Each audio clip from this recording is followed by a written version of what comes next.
Welcome to Uncaged, the show that celebrates thought leadership from today's top business leaders. The program provides a voice to amazing executives from around the globe who are shaping the world of business today and mapping the path to the commerce of tomorrow. Today, we are delving into the world of engineering as well as construction, but with a financial focus here. So we're speaking with Ali Feruzi. Hey, Ali, how are you? Good, man. How are you? I'm very, very well. Ali is the Chief Financial Officer of the PAC Group.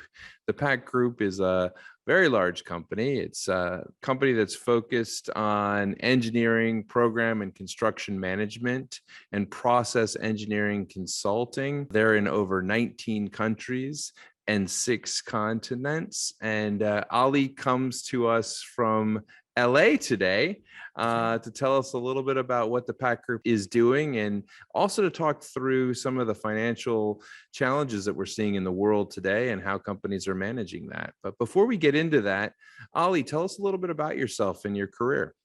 Sure. Well, the first thing to note is that I technically wasn't even supposed to be in this career. I was going to be a lawyer originally. That was the plan. Wanted to get into corporate law and do M&A work. That obviously didn't happen, much to the chagrin of my parents at the time. I ended up... Ali, ultimately, that's a good thing for you, though. Honestly, I think being a lawyer is a tough gig. It is. As you grow up, you learn, you develop a little bit, you observe, and you fine-tune your path. So I was doing my undergrad at Loyola. I thought I was going to be a lawyer. But I did a lot of work in finance because I wanted to do M&A work in corporate law. So finance was always in my sphere of interest and education and part of where I wanted to land. And I began working at the bank part-time just as a college student. It seemed to beat doing other types of work. The hours were nice. People were good. It's air conditioned. It was nice professional work.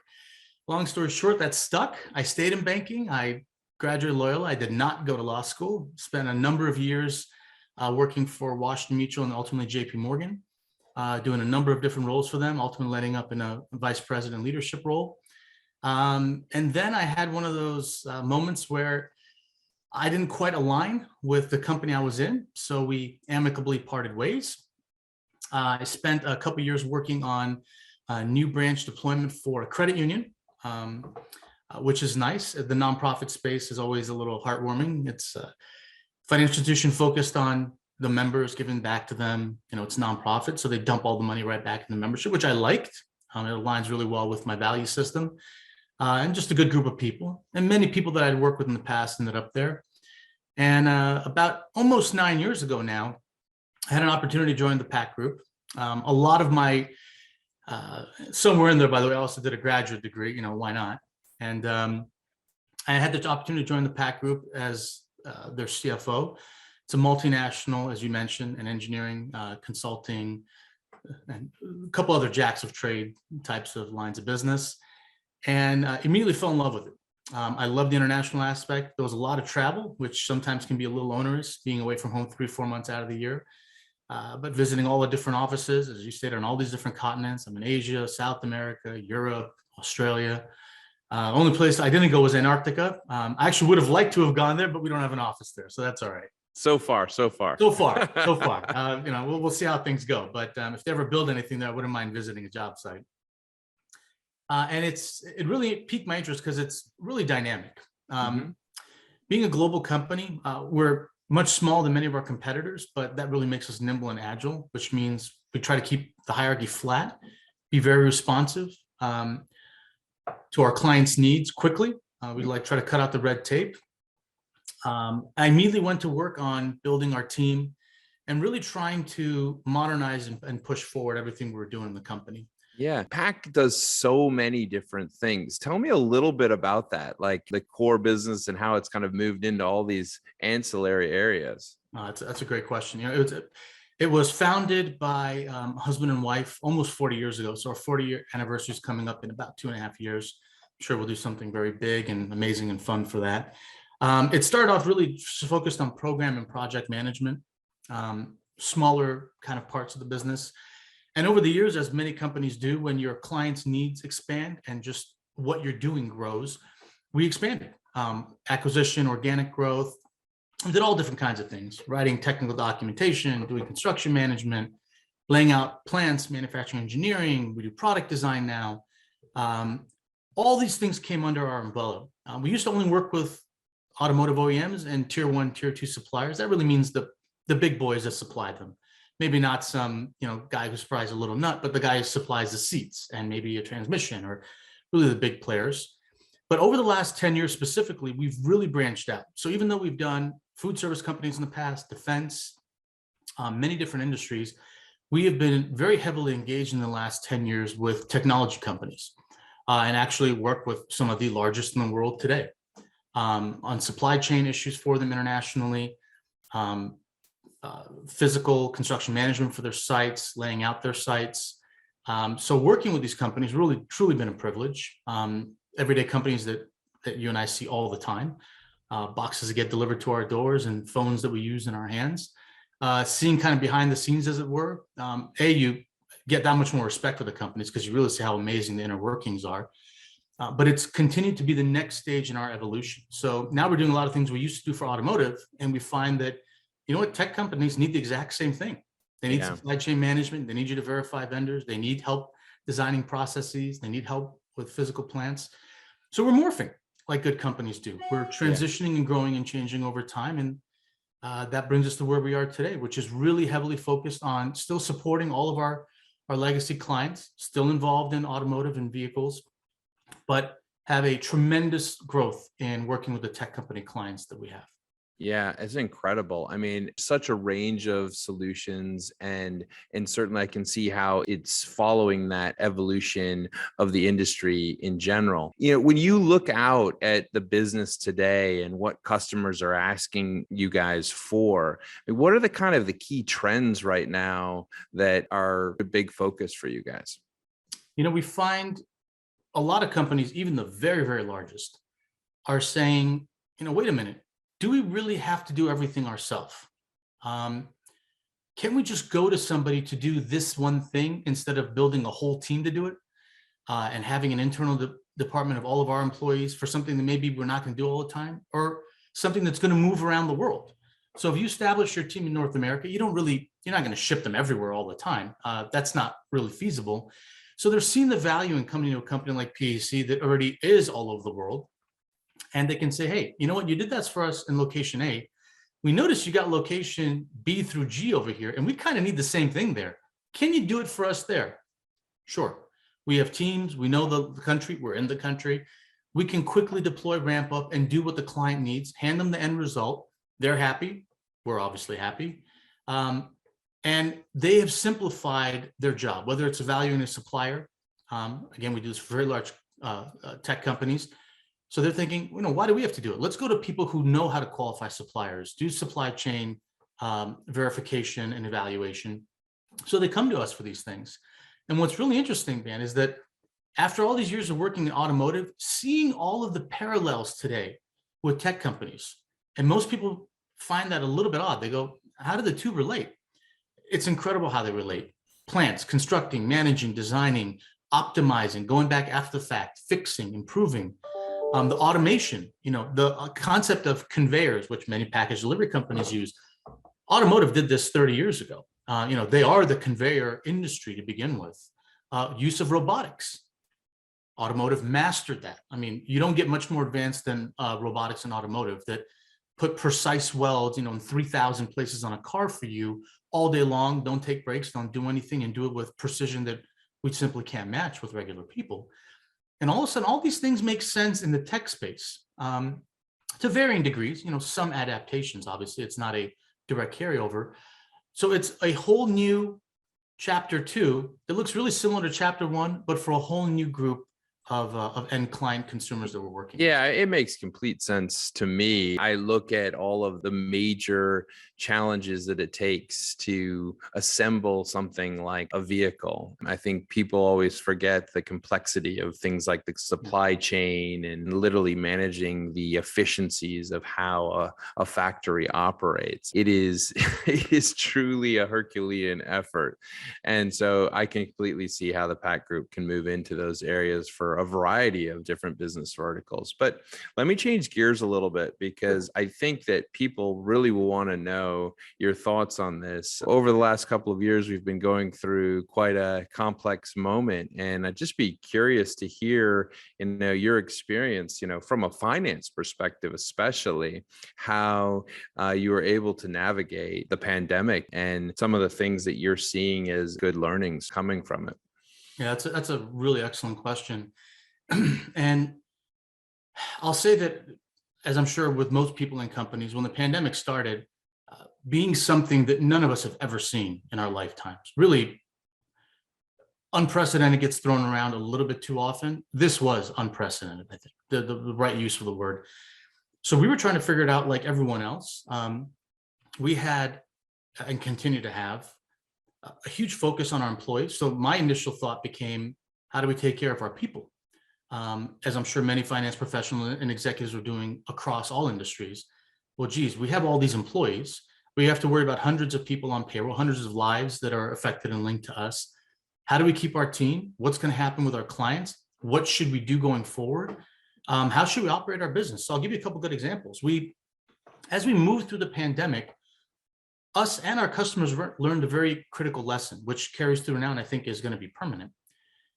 We don't always have to be somewhere in person.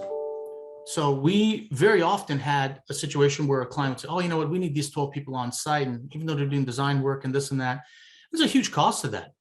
Rental cars, housing, per diem, feeding our people, incidentals. And now afterwards, and during and continuing to today, oh, you have a design team in X location? No problem. The technology is good enough. We're getting the same work product. Maybe we have one or two people on site of our senior team to serve as liaison and coordinate back and forth between our client and our support team on the PAC side, but you don't need 12 people sitting in a room. I think everyone's learned that now.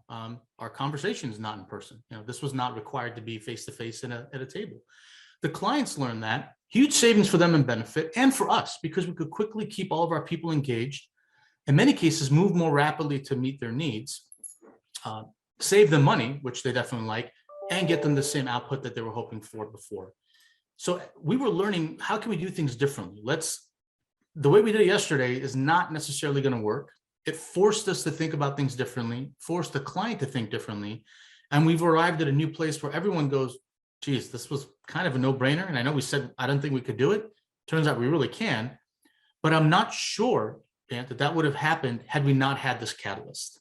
Yeah, no, I think it's a really, really good point. I think about that, we imagine the complexities of engineering and consulting, especially on the scale that your company operates at. There was always that, I guess, maybe vertical expertise bias, right? That people wanted you on site, right? That you had to be there, right? In the thick of it. But absolutely, there's all these new ways to do it. And I would imagine it allows you to be more efficient and perhaps even go faster. Yeah, absolutely. And we really looked at everything inside. So another tangential point to that is I'm a huge fan of employing technology and improvements where it makes real sense. So I don't like technology for technology's sake, to say, oh, wow, we can do this. And it's look how cool and fun in an app. How can we really make meaningful impact in the business for the right value? And that even escalated that. We're moving to all these things that I wanted to do in the past. They were moving a little bit slower than I would have liked. But now all of a sudden, everyone is on board. All of our internal stakeholders go, yep, let's do that. That makes a ton of sense. We're able to push a lot of initiatives, a lot of automation, using a lot of AI for processing invoices, video meeting. I love that, Ali. What I think about, and you'll appreciate this, I think, is, there's always one guy on the leadership team or one person on the leadership team that's always been the no vote when it comes to kind of using the new technologies and the new ideas. And during the pandemic, that vote kind of disappeared. It was the first time that was kind of overruled, right? Right. That's right. Because it brought into sharp focus for everybody. Look, here's what can happen. It was a little difficult to argue when you're staring at it in the face. So those have all been positive things. Yes, there's obviously a lot of negatives that went along with what happened, but we're looking at the glass half full part of this and saying, well, what do we get out of it?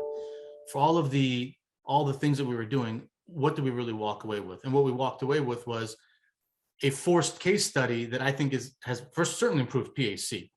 And from my anecdotal observations of many other companies, improved them as well. Now we'll see how many people ultimately stick to that, but geez, it's been a nice positive change overall. Yeah, no, it's amazing to hear that. And I mean, I can see how that's played a big role and offered tremendous opportunities to PAC going forward. But, I think that everybody who's living through 2022 needs some guidance and advice in the business world from you, Ali. Everyone's thinking about financials these days. And perhaps, you can ask, how did we get here? But, certainly everyone looking at the back half of 2022 is trying to figure out how to manage finances. Sure. What's your thoughts? What's your advice for folks? The same advice that we've used at PAC and that I would give my colleagues at other companies is really similar to the same advice we give to individuals. We went through a period of incredibly cheap money. I think we saw an overly abundant amount of risk appetite, which in some cases really wasn't appropriate. A lot of overextending happened because people thought, well, the money is cheap and let's go out there and do A, B, and C. Hence why you get inflation, so let's tie the two together. That's just the obvious part of it. So people went out there and made business cases and assumptions that, oh, wow, the money's so cheap, so now we can do A, B, and C. And not enough thought went into, well, what happens when the rate turns into this, that, or the other? What are the scenarios we should consider? And I feel both companies and people are going to get caught a little bit on the wrong side of this turn as the interest rate environment keeps changing. So I would tell people, really, and companies, be mindful when you look at your personal balance sheets or the company balance sheet. Don't go overextending yourself. Don't go getting into things you don't really need right now. It's a good time to have a liquidity cushion. Again, for people or companies, no different. And just don't bury yourself in debt with the assumption that, oh, it's going to be really cheap. Look what we can have because it doesn't cost that much in a monthly payment perspective. That's how you get yourself into trouble. And the famous saying that in accounting, companies go bankrupt slowly, then all at once. That's true for people as it is for companies. So I'd say be defensive, be mindful. Don't go doing things that don't really have to be done. Be thoughtful about projects you want to implement or initiatives you want to launch. Make sure that you're doing ROI analysis and thinking, are we really getting money back for what we want to do here? Or is this just a pet project that sounds fun and we thought, we can swing from the fences for? Right. That's a really high level, just a general piece of advice, but there's a lot more details. I love it, Ali. I think you described it perfectly. I feel like it's like go for singles and doubles, maybe fewer home runs right now, right? But there still remain tremendous opportunities in almost every sector right now. We'll see how the world evolves over the next 12 months, and hopefully the economy won't have too many negative repercussions. Ali, thank you so much for being on Uncaged today. We've been speaking with Ali Feruzi. He is the CFO of the PAC Group. It's been great to talk to him about certainly the growth of the PAC Group. PAC is a globally integrated engineering program and construction management and process engineering consulting firm. It is very much a scaled business at this stage with operations in 19 countries and 6 continents. And Ali has been overseeing their financial growth and stability over this incredible period. And so it's been great talking to you about that. And we look forward to having you back. Cheers. Cheers.